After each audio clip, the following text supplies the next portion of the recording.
So Dom here from Essential RC, and I'm at ProWing 2023 in Germany, having a great time. I'm with the Crafty Products team, and you're going to give me a quick demo of the GyroCut Pro, right?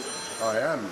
Good morning. Morning. Okay, so this is GyroCut Pro. You use it like a pen, you draw a shape, and it cuts while you draw.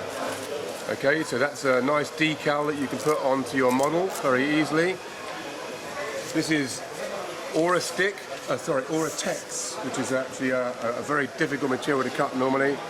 We're going to go round a template to create a nice circle, and it cuts the Oratex very, very easily. See, if you try to do that with a scalpel or something like that, it wouldn't do it perfectly, would it? It would be very difficult to get a perfect circle. The blade rotates and does all the work for you, makes it very, very quick and easy. So you can literally just draw the shape that you want, and it cuts as you go. It's as easy as that. These are complete examples here, aren't they?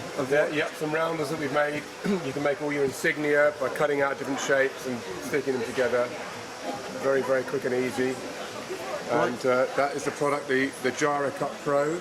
We're Crafty Products, and you can get our products at www.craftyproducts.co.uk. Awesome, thanks for the demo. You're very welcome, nice to see you. This is GyroCut Pro. You use it like a pen, you draw a shape, and it cuts while you draw. Okay, so that's a nice decal that you can put onto your model very easily. We're going to go round a template to create a nice circle, and it cuts the Oratex very, very easily.